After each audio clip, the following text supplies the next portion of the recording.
America और Iran के बीच में सीज फायर कभी भी टूट सकता है। मिडिल ईस्ट में कभी भी बमबारी शुरू हो सकती है। ईरान में किसी भी वक्त सबसे बड़ी तबाही मच सकती है। डोनाल्ड ट्रंप ईरान के खिलाफ फाइनल ब्लो की तैयारी कर रहे हैं।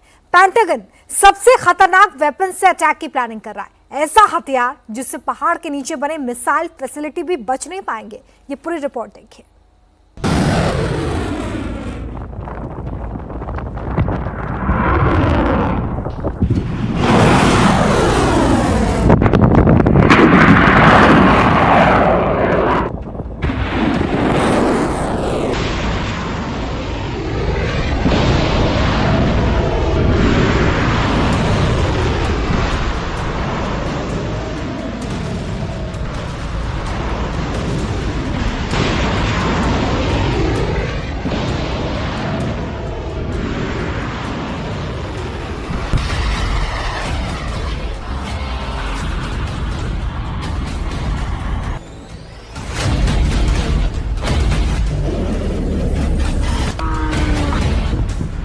क्या ईरान पर सबसे बड़े हमले की तैयारी कर रहा है अमेरिका?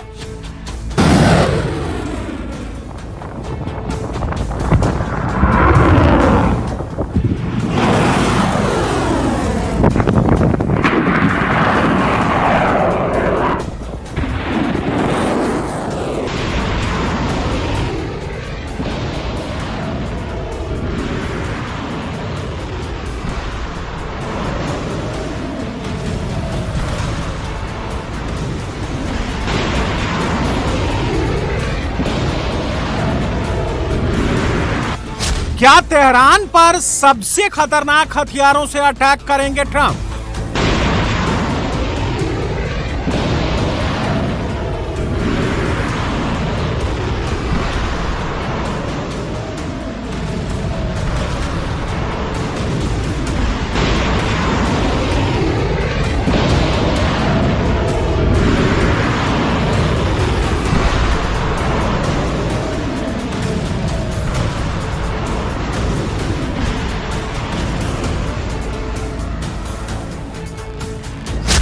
क्या पलक झपकते ही तबाह हो जाएंगी ईरान की मिसाइलें?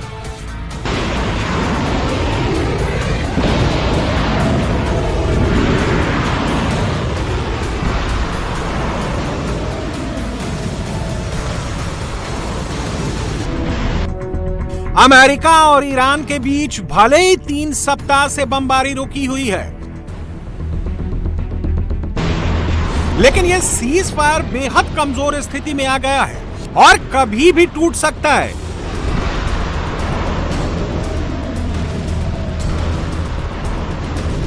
ईरान के खिलाफ पेंटागन अब फाइनल ब्लो की प्लानिंग कर रहा है, ऐसा घातक प्रहार कि ईरान को बचने का मौका तक नहीं मिलेगा।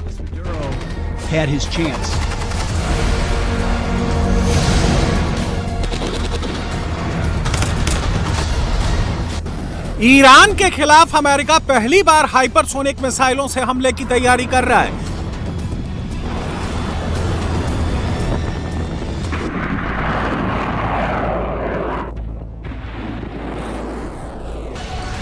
अमेरिकी सेंट्रल कमांड ने डार्क ईगल हाइपरसोनिक सिस्टम को मिडिल ईस्ट में भेजने की मांग की है। इसका मकसद ईरान के अंदरूनी इलाकों में मौजूद बैलिस्टिक मिसाइल लॉन्चरों को निशाना बनाना है।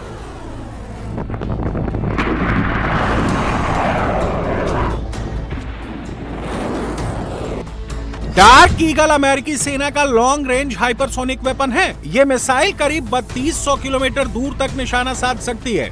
ईरान के बचे हुए बैलिस्टिक मिसाइल लॉन्चरों को निशाना बना सकती है। सामान्य मिसाइलों की तुलना में डार्क ईगल बहुत तेज है।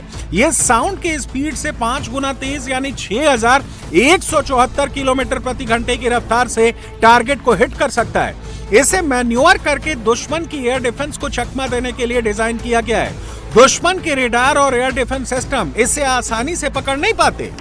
ये गहरे बंकरों, हार्डन अंडरग्राउंड फैसिलिटी और मोबाइल लॉन्चरों को टारगेट कर सकता है। अमेरिकी हमले से बचने के लिए ईरान ने अपने लॉन्चरों को करीब 500 किलोमीटर दूर शिफ्ट कर दिया है।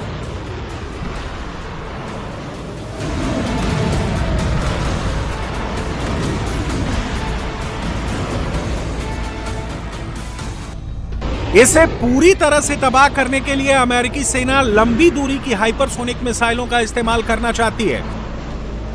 अमेरिकी सेंटकॉम के कमांडर एडमिरल ब्रैड कूपर ने ईरान पर फाइनल ब्लो के बारे में ट्रंप को जानकारी दी। अमेरिकी राष्ट्रपति डोनाल्ड ट्रंप और उनकी टीम ने ईरान के खिलाफ एक 3 स्टेज प्लान तैयार किया है। इसमें ईरान के खिलाफ छोटे लेकिन बेहद शक्तिशाली हमले की प्लानिंग है। स्ट्रेट ऑफ हॉर्मुज के कुछ हिस्सों पर कंट्रोल करके उसे कॉमर्शियल जहाजों के लिए दोबारा खोलना और ईरान के एनरिच्ड यूरेनियम स्टॉक्स को सुरक्षित करने के लिए स्पेशल फोर्स का ऑपरेशन शामिल है। इस हमले में ईरान की बची हुई मिलिट्री ताकत, उसके नेता और अहम इंफ्रास्ट्रक्चर को निशाना बनाया जा सकता है। अमेरिकी सेंटकॉम की खतरनाक प्लानिंग के बीच राष्ट्रपति ट्रंप ने ईरान को फिर धमकी दी है। डोनाल्ड ट्रंप ने ट्रुथ सोशल अकाउंट पर अपनी फोटो शेयर कर कहा, तूफान आगे बढ़ रहा है, इसे कोई रोक नहीं पाएगा। If we didn't have that B-2 bomber, if we didn't go in and do what we did, we obliterated that nuclear capacity of theirs, and so they didn't get the nuclear bomb. If we didn't do that attack, should have been done long before I came along by other presidents or by another country or something, but it should have been done long before I came along. But they are in very bad shape, and they've got nothing going, including leadership. I mean, their leaders are gone. Now they have a whole new, their first string leaders are gone, their second string leaders are gone. Now we're dealing with their third string. But we'll see what happens. Iran के खिलाफ final blow की planning के बीच B-1B lancer bomber विमानों की मौजूदगी भी middle east में बढ़ाई जा रही है। ये विमान भारी मात्रा में हथियार ले जाने में सक्षम है, हाइपरसोनिक वेपन्स भी ले जा सकते हैं। अमेरिका के साथ ही इजरायल भी ईरान पर एक और बड़े हमले की तैयारी कर रहा है। इसके लिए उसे ट्रंप का पूरा सपोर्ट मिल रहा है। बढ़ते तनाव के बीच अमेरिका ने इजरायल में मिलिट्री इक्विपमेंट्स की पूरी खेप भेज दी है। अमेरिका ने पिछले 24 घंटों में इजरायल को 6,500 टन हथियार और मिलिट्री इक्विपमेंट भेजे। इसमें हवाई और जमीनी गोला बारूद, मिलिट्री ट्रक, JLTV यानी ज्वाइंट लाइट टेक्निकल व्हीकल समेत अन्य इक्विपमेंट शामिल हैं। 2 बड़े कार्गो जहाज और कई विमानों के जरिए ये सामान इजरायल पहुंचाया गया। कार्गो जहाजों ने अशदोद और हाइफा पोर्ट पर लंगर डाले। सामान सैकड़ों ट्रकों से देश भर के सैन्य ठिकानों पर पहुंचाया गया। इस जखीरे में 403 एयरलिफ्ट और 10 सी लिफ्ट शामिल है।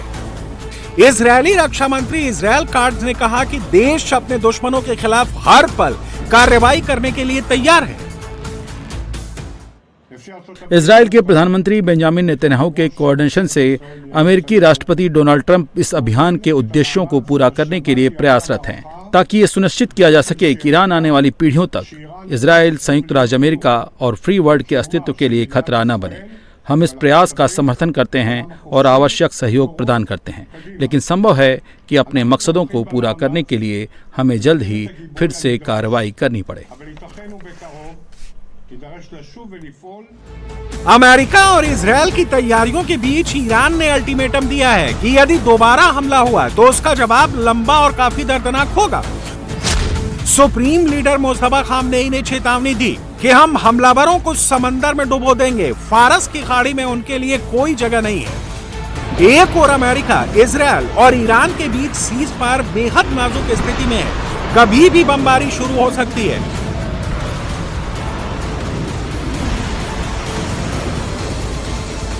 तो दूसरी ओर ईरान के प्रॉक्सी हिजबुल्लाह के खिलाफ लेबनान में जबरदस्त हमले हो रहे हैं। इजरायली सेना चुन चुनकर साउथ लेबनान में एयर स्ट्राइक कर रही है, हिजबुल्लाह के ठिकानों को तबाह कर रही है।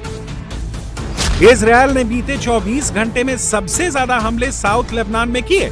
हिजबुल्लाह के 40 से ज्यादा ठिकानों को निशाना बनाया गया। राजधानी बेरूत के दक्षिणी हिस्सों में भी जबरदस्त एयर स्ट्राइक की गई। पूर्वी बेका घाटी में हिजबुल्लाह के ठिकानों पर भीषण हवाई हमले हुए। इन हमलों में जमीन के नीचे बनी सुरंगों, कमांड सेंटरों और रॉकेट लॉन्चरों को निशाना बनाया गया है। इजरायली एयर स्ट्राइक से साउथ लेबनान गाजा में तब्दील हो गया है। बड़ी बड़ी बिल्डिंग्स मलबे के ढेर में बदल गई हैं। चारों तरफ तबाही ही तबाही दिख रही है। हम गाजा की तरह ही येलो लाइन तक सिक्योरिटी जोन में मौजूद सभी टेरर इंफ्रास्ट्रक्चर को नष्ट कर देंगे, चाहे वे जमीन के नीचे हों या ऊपर। इससे गलील के लोगों पर मंडरा रहे खतरे खत्म हो जाएंगे और हम पूरे लेबनान में हिजबुल्लाह की क्षमताओं को कुचल देंगे। हमने उत्तर के निवासियों को सुरक्षा का वादा किया था और हम उसे पूरा करेंगे।